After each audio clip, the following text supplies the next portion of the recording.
Pag sinabing God of the Scripture, siya po ay totoong Diyos. Hindi po nanggaling sa ating kultura at minanang turo. Amen po? Kaya sabi ni Pair, to meet your God. He is our God. We know He was and who is. Kilala po natin sa ating sariling buhay. Dahil binisita na tayo ng ating Panginoon, at ako po'y naniniwala kaya tayo po'y naging mananampalataya. Amen po. Kayo ba'y nakahanda na? Dito lahat ang pandinig. Ngayon, mga kapatid, dahil siya ay tunay na Diyos, mayroon lang union ng Diyos kung bakit po tayo nandirito. God has always ways to us na mangusap ang Diyos sa pamagitan po ng mga pangyayari sa ating mga buhay. Kaya tayo po ay mag-aaral ngayon ng mga Bible characters, the heroes of faith on the Bible. Titingnan po natin ang katangian ng bawat tinawag ng Diyos at mayroon din silang kahinaan. Hindi sila perpekto kagaya natin. Tatandaan po natin yan. Ang nais lang ng Lord, kaya may mga kahinaan po tayo kasi may pangangailangan pa tayo. Siya yung ating pangangailangan. Kasi sigurado po, ma-enjoy po natin ang mga blessing ng Lord. Amen po? Kaya pag na-enjoy po natin, baka mamaya makalimot po tayo. Kaya ninanais ng Lord na sinusubukan po tayo para magtiwala po tayo, maging matapat po tayo, at tayo po ay gagaan. At yung mga blessing ng Lord na pangako niya ay ma-enjoy po natin. Lakas ng pangangatawan, yung ating pag-asa po ay hindi nawawala at yung ating pag-ibig ay hindi nanlalamig. Amen? Okay, ngiti na po. Okay. At dito po, unahin po natin si Abraham. Si Abraham ay tinawag ng Diyos.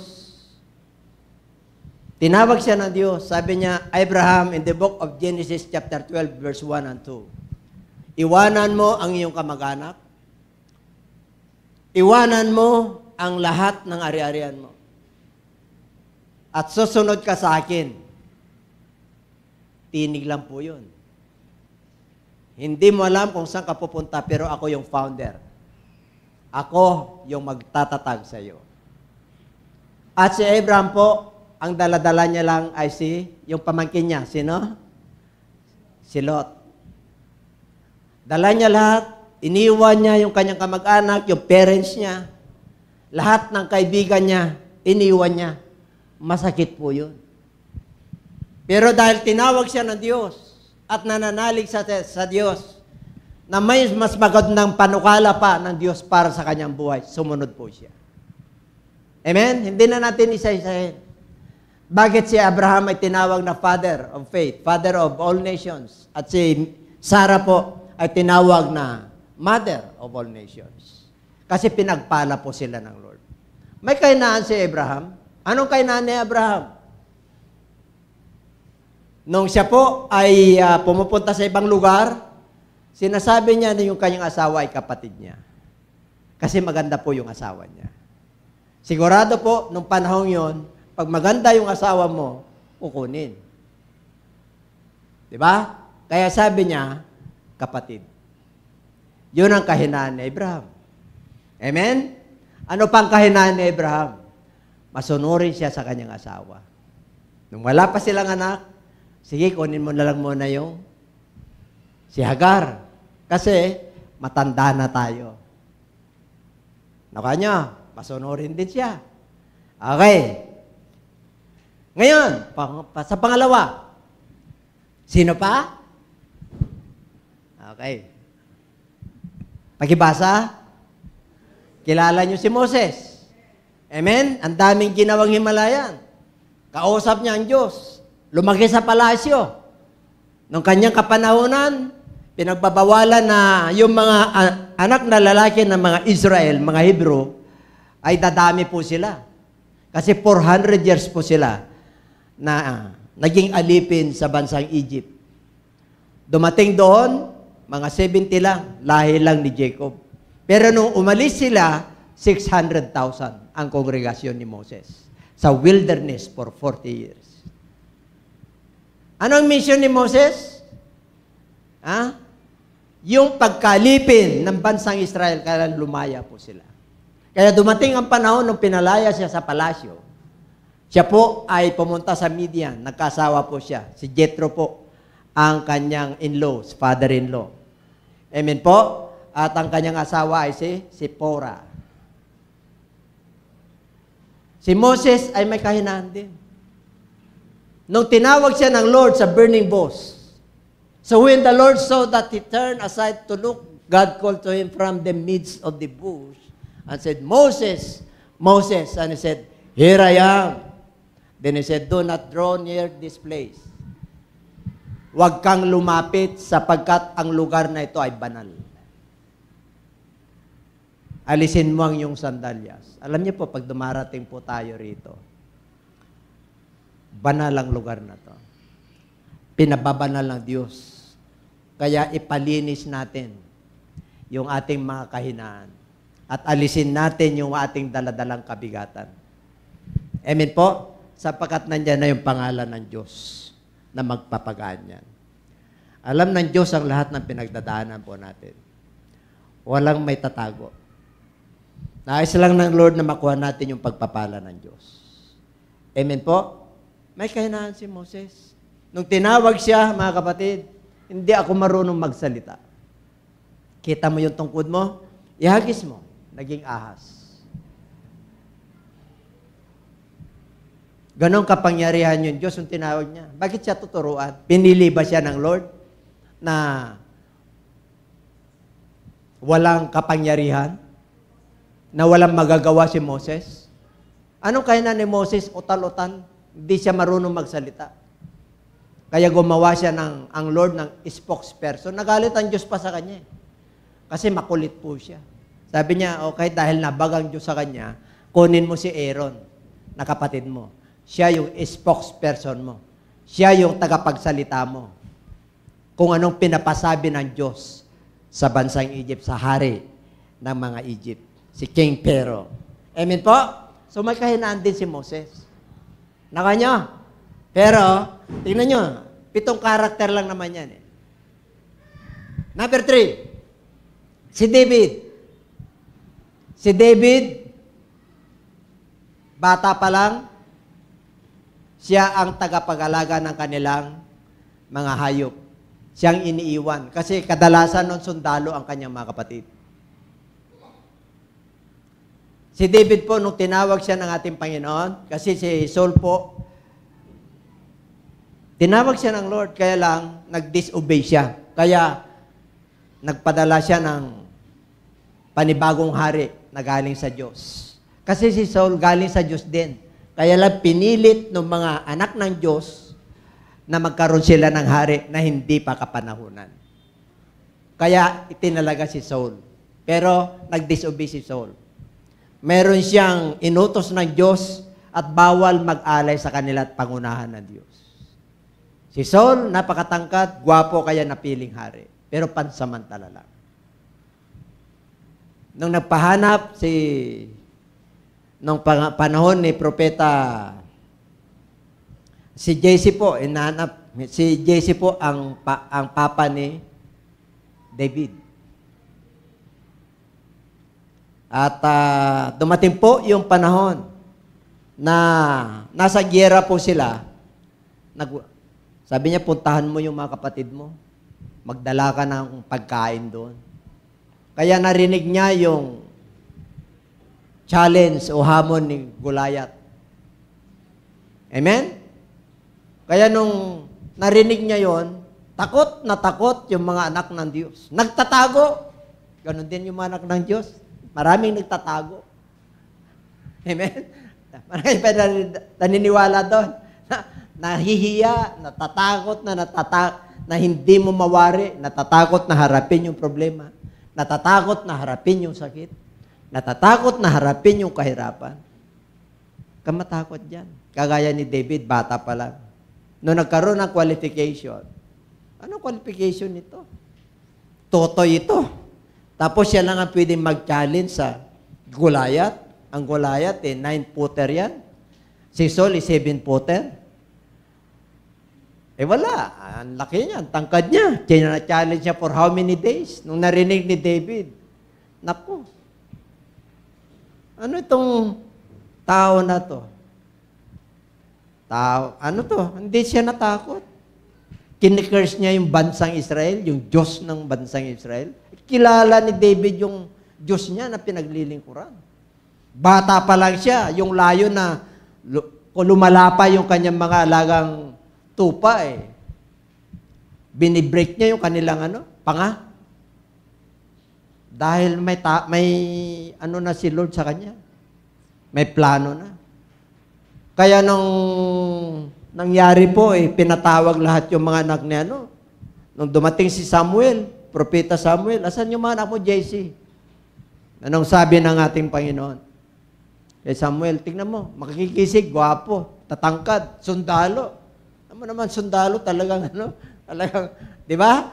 Magagandang matipuno. Abay, wala dito. Sabi ni Lord, yun na yun. Gwapo yun. Sabi ng Lord, hindi ako tumitingin sa puso. Ikaw, Samuel, tumitingin ka sa panlabas. Meron pang anak yan. Sino yung anak niya? Asan yung anak niya? Wala siya ron, nasa pastulan. Meron ka pa bang anak, JC? Meron! Yung bunso namin, hindi pinapansin. Sino bunso rito, laging inutusan? Ayun, talaga. Takano ka agad. Oo, ganyan ang bunso. Ha? Amen? Siyempre, bunso Laging inutusan, kawawa. Abay, alam mo, nakita pa lang, pagdating mo, marungis Pero gwapo, bata. Pagdating niya pa lang, ang sabi ng Lord kay Samuel, yan, ang pinili kong hari. Galing sa aking puso yan. Amen?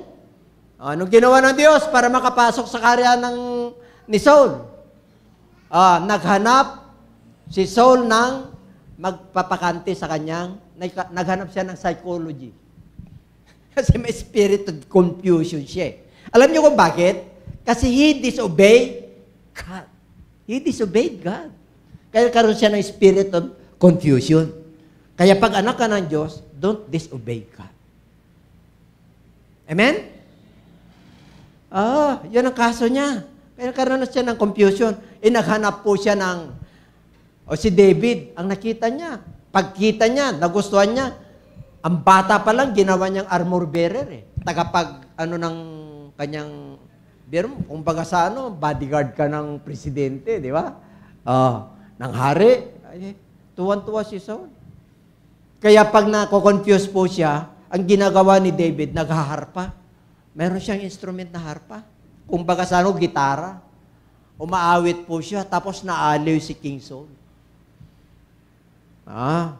Kaya nung pumunta siya sa labanan, sino itong Goliath na to? Na balitaan ni Saul, pumunta sila sa karyan. Ito si David ang matapang. Kasi ang challenge noon, pag natalo nyo to, yung aming Goliath, paalipin kami sa inyo. Pag natalo nyo to. Di ba? Sabi niya, walang mga Israel Wala. Si David lang. Lalabanan ko yan, hindi dahil sa aking sariling lakas. Lalabanan ko lang yan dahil kilala ko ang Diyos ko. Ang lakas ay nanggagaling sa Diyos. Yun ang kanyang paniniwala para hindi sila alipinin. And everybody say amen. Akala mo, mahirap ka lang pero mananampalataya ka. Sunod ka lang, isang araw, ile-level up ka ng Lord. At makikita ka nila na ikaw ay pinagpapala at nagiging ilaw. Amen? Yan si David. Kaya nung dumating yung kanilang enkwentro, mga kapatid, ano sabi ni Goliath? Ano to? Musmos. Tawa ng tawa. Ikaw Kasi sinuutan siya ng sword ni Saul. Wala Malaki siya Yung espada ng hari, hindi niya kaya. Anong sandata ni David? Slingshot. Kaya tumawa siya, ininsulto niya, ano to? Bata ito, dudurugin ko kanyang buto. Sabi niya, ikaw, mamamatay ka. Puputulin ko ang iyong leeg. Ganon siya katapang. Amen? Kaya nung nagharap sila, hindi ako naparito sa aking kakayanan. Naparito ako sa pangalan ng aking Diyos. Amen? Habang sila nag-enkwentro, mga kapatid, yung slingshot niya lang, tinatawanan lang siya eh. Aso ang tingin niya, si David, ang tingin niya doon, aso. Alam niyo, dapat ang tingin niyo sa problema niyo, uting. Ano yung aso? Yung tuta. Ang problema mo, dapat tuta o sisiw. Ang problema mo, sisiw lang, may pabo ang tingin mo eh. Kaya hindi ka makamove on eh. Amen? May kahinaan ba si David nung naging hari? Meron. Anong kanyang kaso? Pinatay niya at ginawa niyang asawa si Bathsheba. So may kahinaan din. Number 4. Kilala niyo si Jonas? Grabe. May mission. Chapter 1 pala na book of Jonas eh. Sabi ng Lord sa kanya, Jonas, yung kasamaan ng Nineveh ay dumating sa akin, trono. Kaya ikaw, mangaral ka. Sabihin mo sa mga takad Nineveh, 40 days magkakaroon ng judgment. Kaya, si Jonas po, siguro hindi makapaghintay. Dumating yung barko, papuntang Tarsos. Ay, masarap muna maglibang. Mission na yun, masarap muna. Nakuha nyo? Kaya pag kayo ay may mission sa Lord, huwag kang magtago. Kahit na nagtago na siya sa crew, yung sa cabin, yung hindi na makita ng kapitan, binagyo eh. Binagyo yung barko. Bakit? Dahil kay Jonas. May Jonas ba rito? Baka binabagyo na kayo. Hindi nyo alam. Meron pala isang miyembro sa pamilya. Kaya, wag na kayo magpakain ng balyena, ha? Wag nyo nang hintayin, nakainin kayo ng problema nyo. And everybody say amen. Si Jonas may mission. Pero tingnan nyo, may paalalang Diyos sa kanya. Kapatigas ang ulo mo, ha? Niligtas pa rin siya ng Lord. Nung binugahan siya ng balyena, nasa Nineveh na siya. Kaya nangaral po siya. Alam nyo, nagtampo pa si Jonas sa Lord. Sa liyugto ng buhay niya. Pero ang Diyos na nanatiling Diyos, mahabagin at mapagmahal. Kaya ganun din po tayo, kahit na minsan masawayin tayo. Ako, mga kapatid, mahal na mahal tayo ng Lord. Sabihin mo siyang katabi, mahal na mahal tayo ni Lord. Kayo kung nakakita kayo ng mga upuan na ganyan, medyo makonsensya ka na. Kasi minahal ka ng Diyos, paano naman yung mga mahal mo sa buhay? Paano naman yung mga kaibigan mo? Kaya nga bakante yan para makita nyo. Ilang taon na akong nakaupo rito sa Taborite na to. Diba? Yung Taborite namin noon, kulay beach. Ngayon, white na. Nawala na yung una. Ibig sabihin, ilang taon na nating inupuan. Kunti lang yung pagtayo natin at humayo para nalagyan sana yun. Alam nyo, matindi to. Makinig po tayo. Huwag kayong masaktan mamaya, ha? Ito, paalala ng Diyos sa lahat sa atin. Walang personalan ito. Kung mabigat man ito, Lord, marami pong salamat. Binibisita mo ako talaga. Dahil minamahal mo ako. Gusto niyo pa magtuloy? Sige. Kasi pabigat ng pabigat yan. Nandun pa lang tayo sa kalagitnaan. Amen? Kaya pinaalalahanan ko na kayo na mamaya, pagdating ng pinaka-pander to the point, yung pinaka-highlight, baka mangusap ang Diyos sa bawat isa sa atin. Basta bahala ng Diyos. Amen? Si Jonas, Kaya kung binabagyo kayo sa inyong buhay, titignan nyo. Baka may Jonah sa pamilya nyo. Hindi nyo nire-release. Ito ang gusto ko, anak.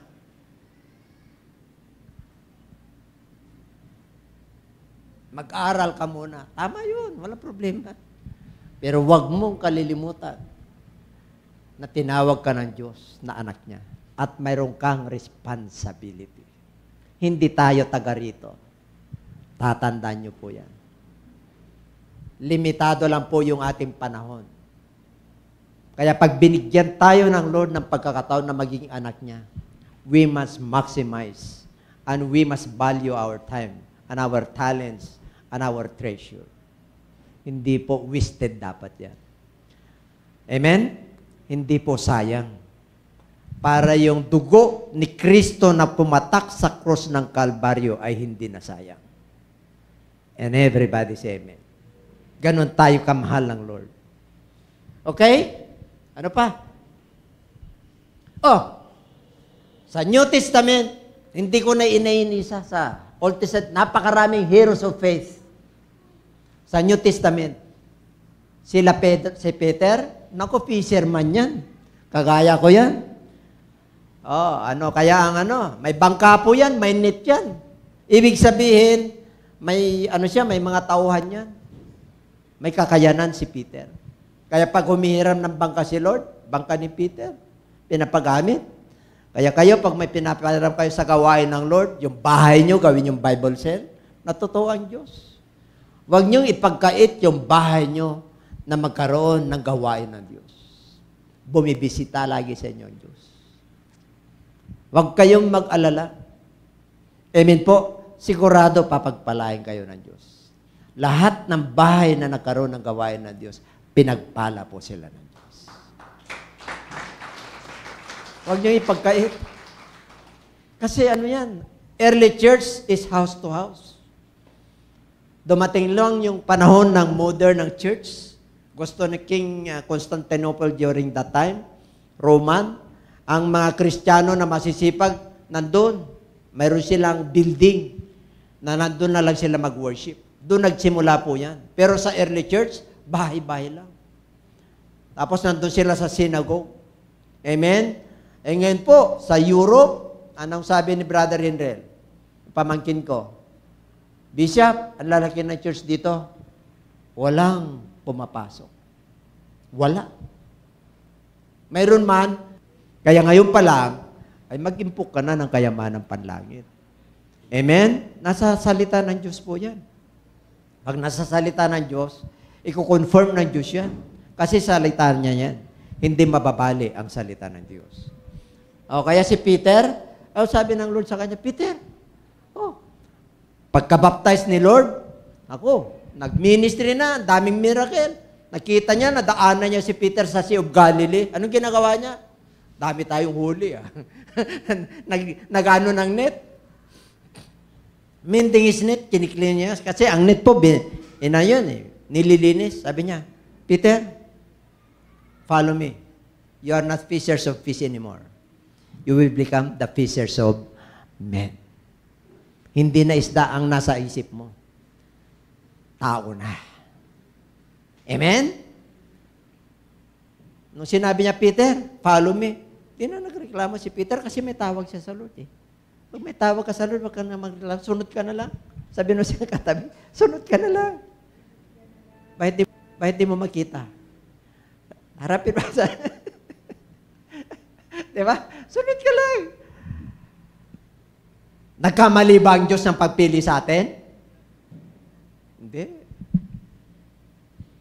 Lahat naman tayo gusto natin ng blessing Lahat tayo gusto natin ng healing Lahat tayo gusto natin ng kapayapaan, kagalakan, gentleness, self-control, meekness. Gusto natin yung katangian ng fruit of the Holy Spirit, yung gusto ng Lord. We must be Christ-likeness. The beatitudes of the Lord. Okay? Kasi lahat mabuti sa Kanya biro mo, tao tayo na makasalanan, ginawa tayo mabuti. Nung naging mabuti ka, mabeauty ka na. Hindi ka na, di ba? Hindi ka na beast. Sa harapan ng Lord, pagka hindi ka sumusunod sa Lord, beast, you are dogs. Amen? Fishers of men na siya. Dati, ako rin eh. Pero bata pa lang ako, may tawag na ako. Anong tinawag ako? Sa pamagitan ng karamdaman ko. Di tumugon ako. And everybody say amen. Ganon din po tayo. Bakit tayo nandito? Bumisita ang Lord sa'yo. Tumugon ka. Kaya nandito ka. May layunin ng Diyos. Anong layunin ng Diyos? Hindi lang eternal life. Para ma-enjoy mo yung blessing. Dito pa lang sa lupa. Parang nasa langit ka na. Amen? Parang hindi kayo makangiti. Diba? Sino pa? Para mabilis. Si Paul, kilala niyo si Paul? Naku, grabe ito si Pablo. Pumapatay yan. He has the authority from the government because he was a lawyer. Pagdating sa law of land, bihasa yan. And the law of God. Batas ng tao at batas ng Diyos, bihasa, matalino si Paul. Amen? Ang nanay niyan, Hudyo. Ang tatay niyan, Romano. Kaya, mistiso. Kumbaga sa ang lahi ni Paul ay Hudyo at saka Romano. Gentile son, Jew. Alam niyo mga kapatid, pag nahaluan ka ng Hudyo, ihanda mo yung sarili mo. Amen? Talagang may calling ka kay Lord. Sino mga may halo ng Hudyo rito? Hindi niya alam kung, tingnan niyo sa Google niyo kung saan nanggaling yung apelyido niyo. Saan nanggaling? Dito ba? Kadalasan sa Spain.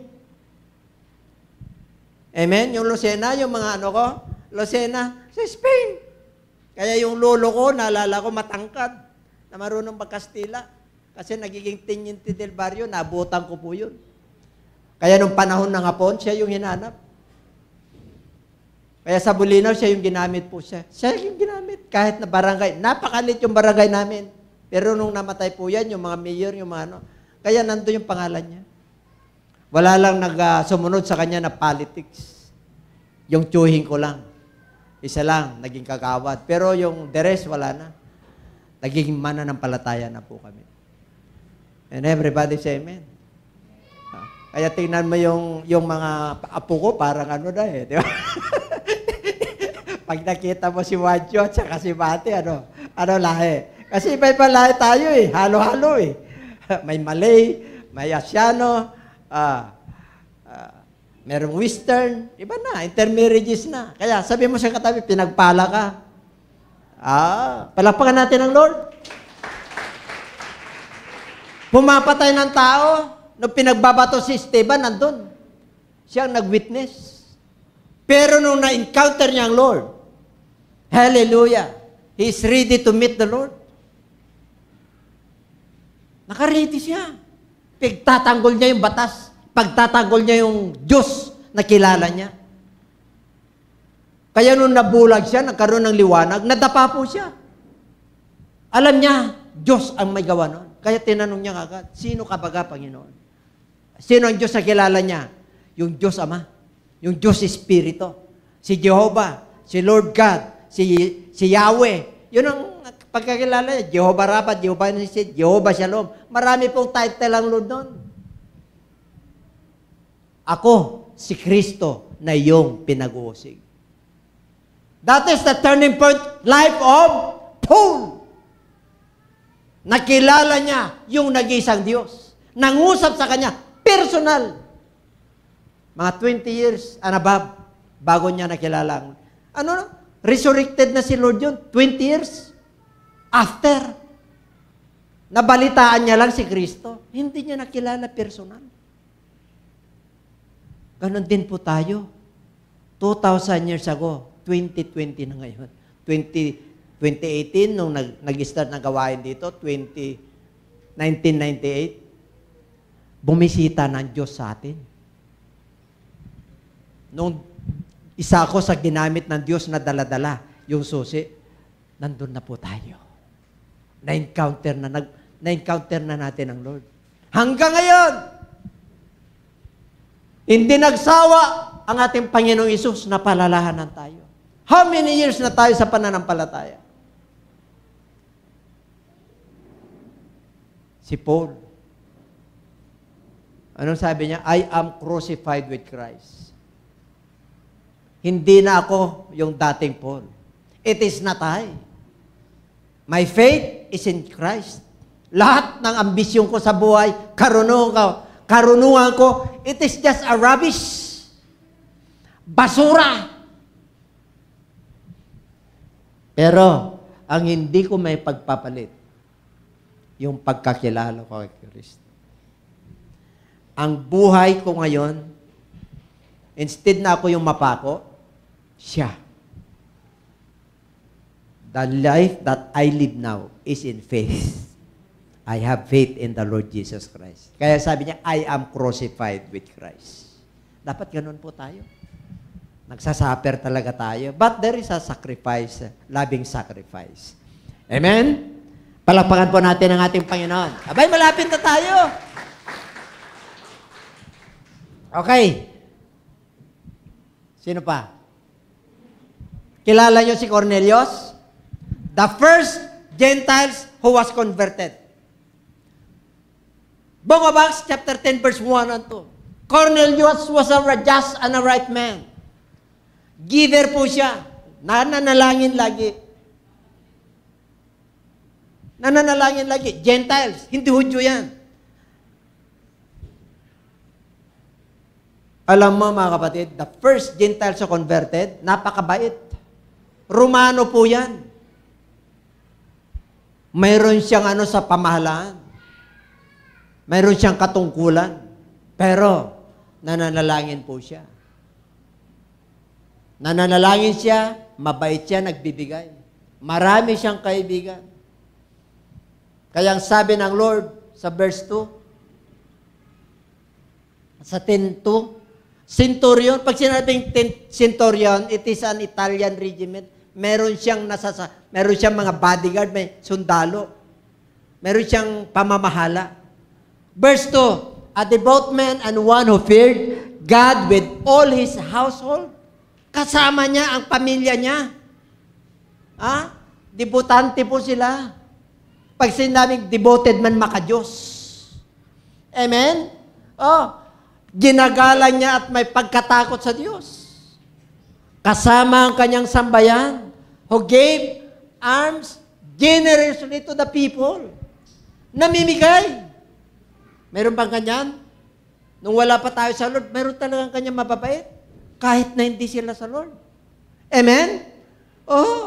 May bababait talaga na tao. Sabihin mo sa katabi, may bababait talaga na tao. Kahit hindi niya kilala si Lord. Pero andiyan ang Lord eh. Kahit na Muslim ka, kahit na Hindu ka, kahit na Chinese ka, ano man ang iyong lahi, meron talagang nilalang ng Diyos na mabait. Kaya sabihin mo sa katabi, mabait ka. Alam na, dati nga mabait ka na eh. Kailan bait-baitan lang. Ngayon talaga mabait ka na. Para hindi kayo maniwala sa sarili nyo. Amen? Yun na ba dapat ang maiwan sa ating pananampalataya? Ano ba? Nagbibigay yan, and prayed to God. Always. Anong sabi ng Lord sa 3-4? Sige, basahin natin. I-click mo nga sa 3-4. Ang sabi ng Lord sa kanya, okay, Cornelius, narinig ko, nakita ko, grabe, ang bait mo. Ang bait mo talaga, Cornelius. Pero hindi yan ang parang ko. Memorial. Alam nyo, may memorial dyan eh. Sa 3. Alaala ko lang yan, hindi mo ako makakarap. Kaya yung mga mababait, okay yan. Pero tingnan natin ang Bible, 10, 1, 2, 3, and 4. I-click mo na lang, naghahang. Siyempre, nagpipre muna tayo ng mabilisan. Okay, basahin natin.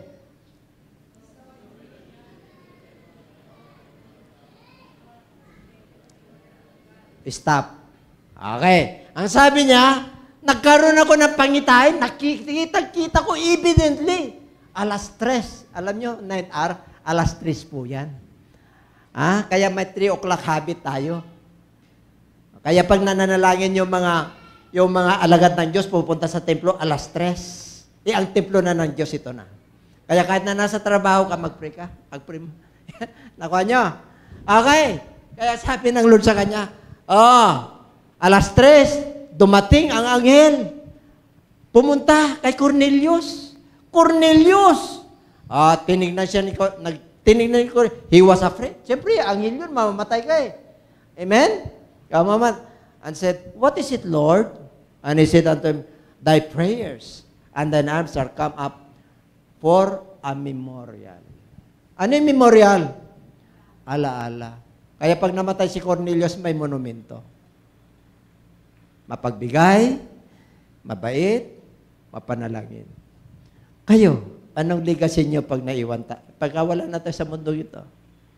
Ano legacy natin? Ay salbahe yan. Pero pag linggo yan, nandun sa templo nila. Maganda ba yon? Di ba? Siyempre, medyo masakit, pero wala naman perfecto sa atin. Mahal lang tayo ng Lord. Sabi mo sa'yo katabi, mahal ka din, Lord.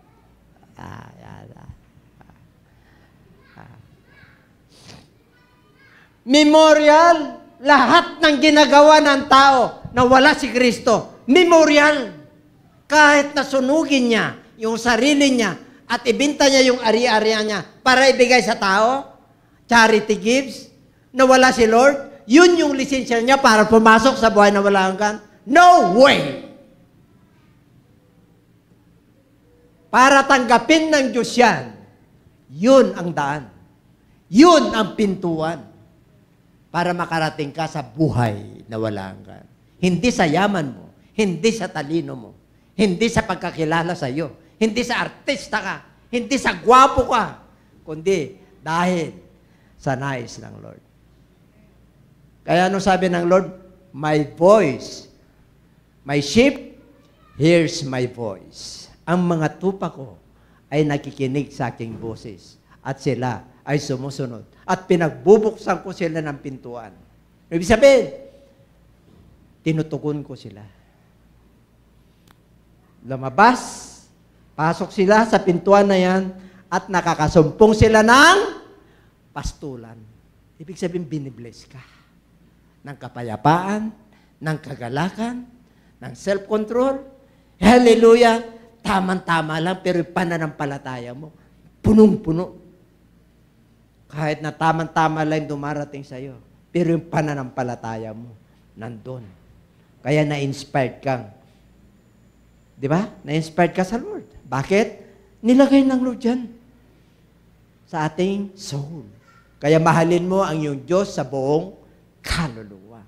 Sa puso, sa lakas, at isip. Nilagay ng Diyos yan. Ibig sabihin ng Diyos ay sumasayo. Kaya pag kinakausap kayo ng Lord, pag gising nyo pala, kausapin nyo siya. Kasi binibisita kayo. Pag hindi nyo kinakausap, amen.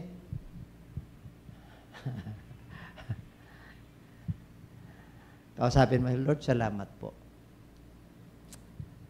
Ano ang nais mong gawin ko, Panginoon? Tinanong nyo na bang, Lord?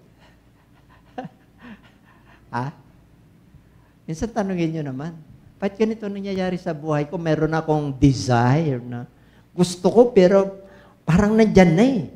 Ang problema, hindi ko maabot-abot, nakikita ko lang. Pinapakita lang yung blessing, pero hindi mo nakukuha.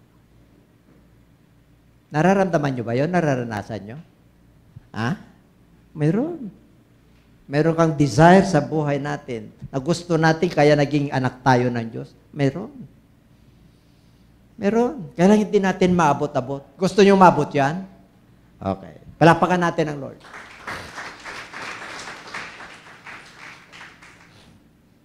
Tapusin na natin yan. Memorial lang Kaya hindi lisensya yung yaman mo at sa kabutihan mo sa kapwa mo tapos wala si Lord. Tapos pumupunta ka sa ibang pintuan. Hindi obra. Okay, ayos na tayo. Si Cornelius, ha? Pakibasa? Okay. Matindi to.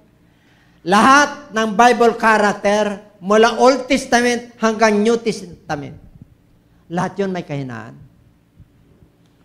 Si Cornelius lang nakita ko na Gentiles na walang kahinaan. Gentiles yun, ha? Pero yung mga Hudyo, may kahinaan. Nung siya po ay wala pa sa Lord, mabait na siya. Nakuha nyo? Pwede kang walang kahinaan. Ibig sabihin, ang kapwa mo tao, alam nila, kahinaan mo yun. Halimbawa, ang kahinaan mo ano ba yung kahinaan ng tao? Sige nga, magbigay ka ng halimbawa para magano na lang ako. Ayun. Siyempre wala, kaya nangungutang Hindi naman mangutang yan kung mayroon Tama? Lagyan natin ng arguments na balanse. Mabait yan pag nangutang. Di ba? Pero pag nagbayad na, alam nyo, ito, may tindahan po kami doon. Kasi experience namin May kaming mini grocery. Yung parang lang, may bakery. Alam nyo, pagkasweldo, dumadaan na lang sila sa parang wala silang nakita. Doon sila sa kabilang tindahan. Siyempre, umaasa ka rin para may punag ka. Amen? Pero nakaraos po kami noon. Yan na lang namin talaga na buhay. Pero nagbayad naman, yung iba, hindi na. Pero kalimutan mo na, ibad mo na sa utak. Kasi sabi ng Lord, mananampalataya ka na, ang tumutulong sa mahirap ay, saan? Sa Lord ka tumutulong. Kasi tinulungan mo yung mahirap Hindi mo na in-expect na babalik pa sa'yo. Nakita niyo yung Facebook ni Gloria Diaz? Ano raw yung Facebook niya? Sabi ano masasabi mo? Pag nagpautang ka yung hindi mabigat sa loob mo, parang don't expect to return. Ganun lang. Amen po? Okay, kaya pag may utang kayo, pag may extra kayo, wag niyong sasama ang loob mo kung yung inutang sa'yo, pambayad ng tuition fee. Kasi mabait ka Sino mabait dito? Ang dami, Sa sobrang bait mo, hindi ka na nagpautang, nag-recommend ka pa. Ikaw mag-guarantee nun. Nakanya, dapat matalino ang anak ng Diyos. Sabi ng Lord, huwag kang managot sa utang ng iba. Alam mo, sa Lord's Prayer, hayaan mo na sagutin ng Lord para sa'yo. Nakanya, ganun tayo kamahal ng Lord. Lahat tayo ay may pagkakautang. We are debtors for Christ. Amen? Sana kayo? Akala ng iba, mayroon yan. Kahit yung mayayaman, mayroon yan. Hindi ka pwedeng isilang na wala kang utang. Hindi man pera yan yung buhay mo, utang mo sa magulang mo. Lumabas ka sa mundong ito, wala kang piniling magulang. At hindi mo pinili yung lahi mo. Ang Diyos ang pumili na Pilipino ka. Amen? Ang Diyos na pumili na ganyan ang kalagayan mo. Kaya Kanya tinawag, may babaguhin ang Diyos sa buhay mo. Para makilala mo siya na talagang may pag-asa ka sa Diyos. Amen? Conclusion. Hindi na analysis dyan. Ano ba? Okay. Ito na. Alam nyo, si Amos po, ano yan, scribe lang yan. Talagang ano yan nagsusulat ng panahon ng Judah, sa northern Judah nang galing yan. Nakita niya yung nangyayari. Nagkaroon siya ng habag. Kasi, ang dami ng paalala ng Lord sa kanilang bansa. Hindi nila pinapansin ng Diyos. Bumibisita ang Diyos sa kanila. Namatayan sila. Lahat, pati hayop, ninanakaw. Karoon na ng salot. Lahat na ng experience sa buhay. Matigas pa rin ang kanilang kalooban. Punta sa templo, nandun ang mga Diyos-Diyosan. Talagang ginagalit nila ang Diyos. Kayo ba'y naniniwala na maraming mananampalataya na bingi? Dahil sa tigas ng ulo? Hindi niya nakikita yung mabubuting bagay at pagpapala ng Diyos na ginawa sa kanya, na pinatawad siya, ginawa niya yung anak. Nagkaroon lang ng konting problema sa pera, puro reklamo na. Nagkaroon lang ng problema sa relationship eh. Amen? Kulang tayo ng aircon, no? Kulang. Sa sobrang init. Isa pang ganun. Siguro may magdodonate. Bahala ng Diyos. Hindi kung... Palakpakan natin ang Lord. Yes! Ito mga kapatid, bumisita ang Lord that in that day I punish Israel for their transgressions. Ano yung transgression? Ano yung kasalanan nila? I will also visit destruction on the altars of Bethel. Kilala nila ang Diyos. Yung altar ng ating Panginoon, nilagyan nila ng Diyos-Diyosan. At tikas na alam nila, kilala na nila yung Diyos na talaga na yung nagpalabas sa kanila sa Egypt. And the horns of the altar shall be cut off and fall to the ground. Mga Diyos-Diyosan yan. Okay, tingnan na natin. I blasted you with blight and mildew. When your gardens increase, your vineyards, your fig trees, and your olive trees, the locust devoured them. Alam nyo, nakakaroon sila ng mga magagandang harvest, pero sinisira ng locust. Paalala yun sa kanila. And your olive trees, the locust devoured them. Why? Yet you have not returned to me, say the Lord. Hindi sila nanumbalik, hindi sila nagpapakumbaba. Amen? Ano pa? Meron pa yan. I sent among you a flock. Tingnan nyo, nagpapadala siya ng salot. After the manner of Egypt, pagkatapos yung galing sa your young men, I killed with a sword. Along with your captive horses, I made the stance of your camps come up into your nostrils. Yet you have not returned to me. Kitang-kita nyo, naumoy nyo na ngayon. Nangyayari sa mga bangkay ng ano nyo. Hindi pa kayo nagising? Hindi pa kayo bumabalik? Hindi pa kayo nagsisisi? Yung mga gawain ninyo, baguhin nyo na. Manumbalik na kayo sa Diyos. Yun ang ibig sabihin. Ano pa? I overthrew some of you. Tinapon ko kayo. As God overthrew Sodom and Gomorrah. And you were like a firebrand plucked from the burning. Yet you have not returned to me, said the Lord. Yung nangyari sa Sodom at Gomorrah, ipinaralan sa kanila. Hindi pa rin sila nagising. Kayo ba'y naniniwala na maraming Kristiyano na ganyan? Kinakausap na tayo ng Lord. Wala pa tayong ginagawa. Kaya minsan, bakit nagkaganon? Bakit nagkaganon? Don't question God. Be sensitive to the move of the Holy Spirit. You must read His Word. You must meditate His Word. You must go and preach the gospel to the poor. You go to the field to witness what the Lord has done for your lives. May gagawin tayo, kaya nandito tayo. And everybody say amen. Panahon na. Sabihin mo sa iyong katabi, panahon na. Panahon na. Si Lolo Jose. Di ba, lalo niyo yun, si Corita? Panahon na. Panahon na ano? Magising. Sabihin mo sa katabi, gising. Gising na gising ako, Bishop. Hindi yung spiritual mo, tulog. Ano pa, sis? Therefore, kaya nga, thus will I do to you. Itong gagawin ko sa inyo. O Israel, mga mananampalataya, mga born again na naliwanagan, ginising ko kayo, pinatawad ko kayo, pinagpala ko kayo. Ano sabi ng Lord? Because I will do this to you, prepare to meet your God, o born again. Prepare. Are you prepared? Are you ready? Pag sinabing meet your God, maraming ibig sabihin niya. Pinalalahanan ka na, hindi mo pinansin, nagkaroon ka ng callous heart.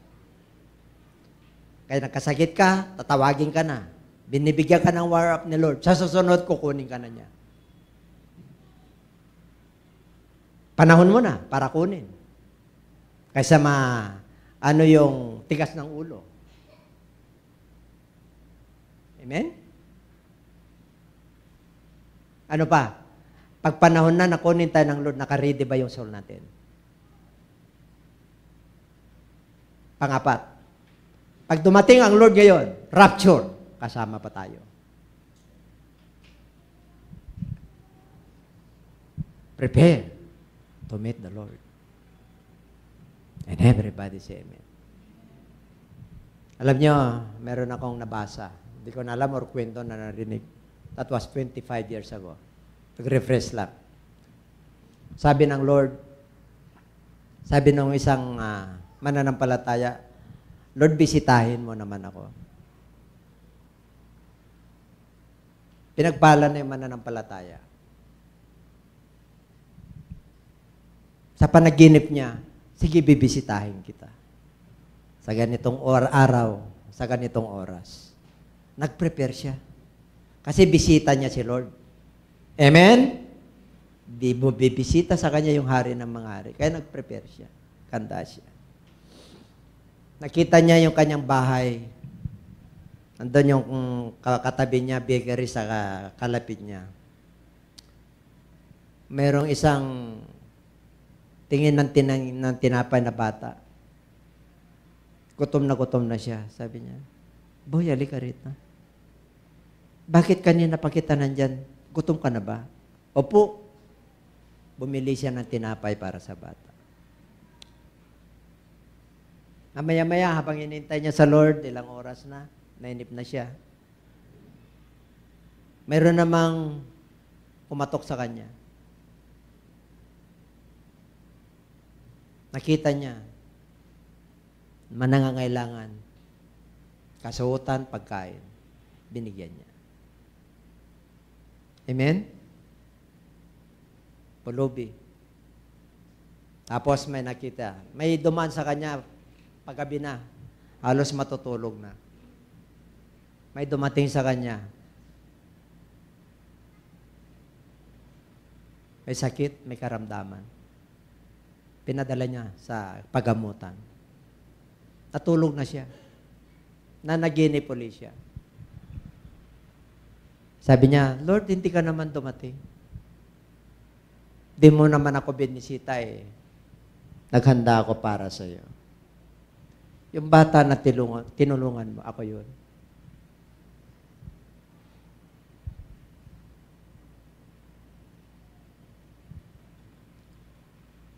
Yung kumatok, ako yun.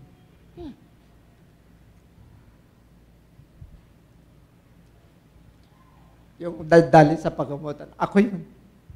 Dinalaw na kita.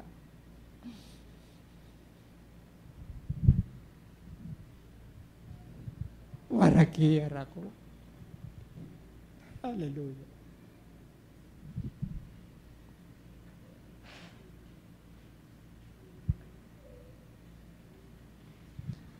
The Lord bless us so much. How far is our faith? Asan na ba tayo ngayon? If we evaluate our life, where are we now? Did God bless us?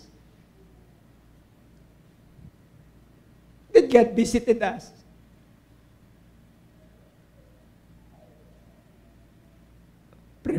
Prepare to meet the Lord. O nangungusap po sa atin ng Lord ngayon. Shall we stand, please? Tayo po tayo.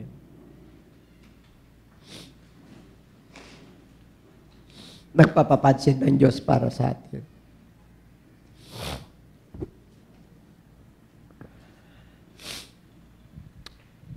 Alam nyo, nung Wednesday, meron tayong GBS.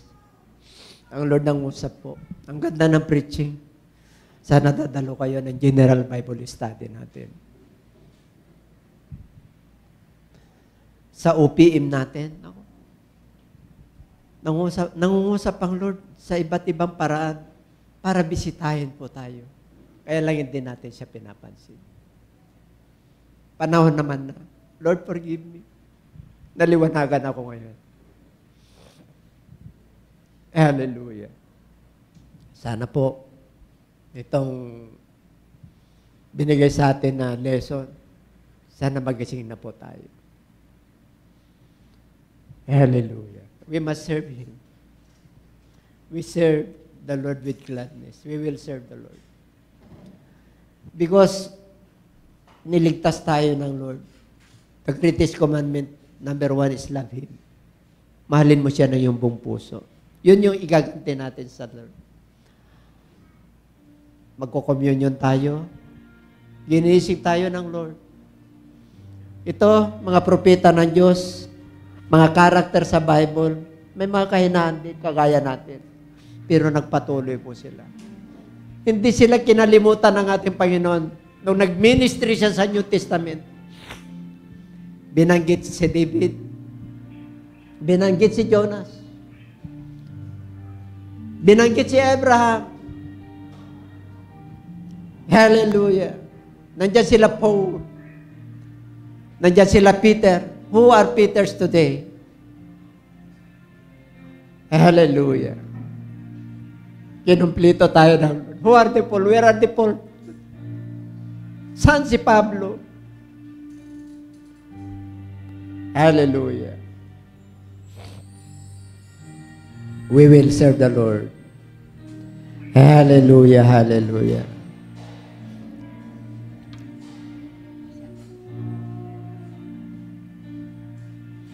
Even when trials come, and no one can separate us from the love of God, for we are more than conquerors. We are more than conquerors. No one can defeat.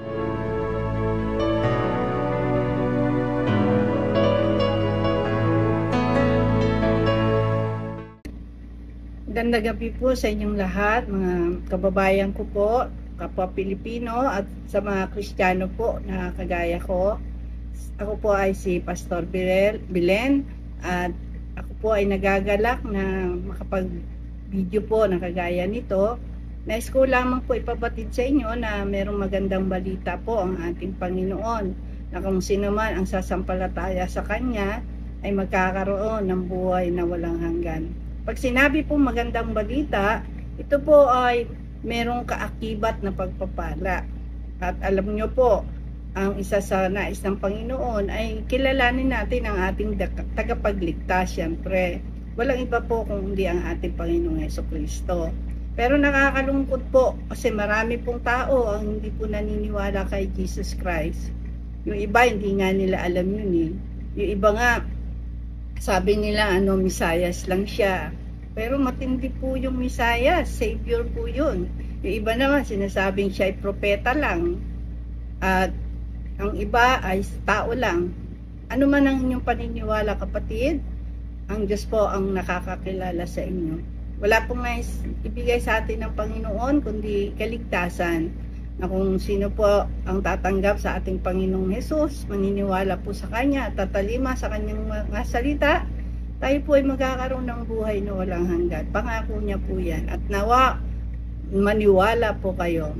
At nais ko po ipabatid sa inyo, mga kapatid, na wala po tayong ibang gagawin kundi tayo po ay lumapit ng taos-puso sa Panginoon, magsisi sa ating mga kasalanan, at tanggapin po natin ang kaloob ng Holy Spirit at mamuhay ng may kabanalan. At sa mga nais po na tumanggap sa ating Panginoon bilang Savior and Lord ng kanilang buhay, magagawa po natin ito sa pamamagitan ng panalangin, ng pagtanggap. Samahan niyo po ako sa maikling panalangin po ng pagtanggap para po tayo ay magkaroon ng kaligtasan sa ating kaluluwa. Naghihirap ka na nga sa mundong ito tapos hindi ka pa maliligtas. Pag namatay ka, kawawa ka naman, kapatid. Kaya habang may panahon pa, may pagkakataon pa, wala namang mawawala sa atin, kundi subukan natin ang inaalok sa atin ng Panginoon na magandang balita. Sa totoo lang, mga kapatid, ang kasulatan po ay hindi ginawa para lamang po sa matutuwid na tao. Ang kasulatan po ay nagawa dahil nais ng Panginoon abutin po ang mga taong makasalanan. Yung mga taong walang ginawa kundi kasamaan. Yung mga tao na walang inisip kundi ang mga gawa ng kaaway. Mga tao na walang pagkilala sa ating Panginoon. Nakakalungkot man, sila po ay mapapahamak kung di po makakilala sa ating Panginoon. At kaya po tayo ay binibigyan ng Panginoon ng pagkakataon sa gabi ito na tanggapin po natin siya sa ating buhay. Kung nais niyo po na tanggapin ang ating Panginoon bilang Savior and Lord, bagamat yung iba hindi po talaga naniniwala sa salita ng Lord, ay kapatid, kawawa ang iyong kaluluwa. Kaya sa mga nais po na tumanggap sa ating Panginoong Yesus, wala po kayong ibang gagawin kundi tayo po ay manalangin at sumunod po kayo sa maikling pagtanggap po sa ating Panginoon. Pikit po natin ang ating mga mata, tayo po dumulog sa ating Diyos na buhay. Amang banal na makapangyarihan sa lahat, aming Diyos na buhay, tunay na ang iyong mga salita ay totoo at makapangyarihan. Sa oras na ito, Panginoon, kami po ay lumalapit sa iyong harapan, nagpapakumbaba sa aming sarili. Kilala mo po kami. Patawarin mo po kami, Ama, sa lahat ng aming mga pagkakasala, pagkukulang na nagawa sa iyong harapan at sa aming kapwa. Patawarin mo po ako sa lahat ng aking mga kasalanan. Kasalanang maliit, kasalanang malaki, pareho po sa iyong harapan. Linisin mo po ako, patawarin mo po ako, at gawin mo po akong karapat-dapat na maging anak mo. At sa oras na ito, tinatanggap kita bilang sariling tagapagligtas ng aking buhay. Pagarian mo po ako, Ama, mula ngayon hanggang sa iyong pagbabalik. Tinatanggap kita bilang isang Diyos sa aking buhay. Salamat po sa kapatawaran at kaligtasan na aking natamo. Ito po ang aking samot-dalangin sa iyong dakilang pangalan, sa pangalan mo po, Panginoong Yesus. Amen. Ang tinanggap po natin ay ang Panginoon. Hindi po natin tinanggap ang anumang relihiyon kasi wala pong relihiyon na napako sa krus. Tanging ang ating Panginoong Yesus lamang po ang ating tagapagligtas. Kaya kung kayo po ay mananalig sa ating tagapagligtas, ang ating Panginoong Yesus, tayo po ay makasusumpong ng buhay na walang hanggan. Sana po sa susunod nating video ay subaybayan niyo po ako. Marami po tayong pag-uusapan tungkol sa mga bagay na nais ng Panginoon sa ating mga anak niya at sa lahat ng tao na makakasumpong po ng pagpapala sa harapan ng Panginoon. At yun po yung mabuting balita. Sabi nga po sa Bible, ang sino man daw po na nag-iipon ng kayamanan sa panlangit ay makasusumpong ng mga bagay na kakapakinabangan po. Pero yung mga bagay na hindi natin pinapansin, yung mga bagay, mga kapatid, na sabihin natin mga pinupukosan ng mga tao ngayon ay yung mga bagay na panlupa, yan po ay wala tayong mapapakinabangan po. Hanggang lupa lang po yan. Ang mahalaga po ay yung pangako ng Diyos sa buhay na walang hanggan. Salamat po, at alam ko po na sa panahon ngayon marami po ang naghihirap. Kung wala pa si Lord sa buhay mo, mas kawawa po kayo. Kaya ang Diyos po, abang may pagkakataon, tayo binibigyan ng Panginoon ng pagkakataon para makilala po natin siya, na siya ang ating tagapagligtas at siya po ay maaasahan natin sa lahat ng panahon. Buhay man o mawala man tayo sa mundong ito, hindi po tayo iiwan ng ating Panginoong Yesus. Yan po ay pangako niya. Pagpalain po tayong lahat ng ating Diyos na buhay at magandang gabi po sa inyong lahat. God bless po!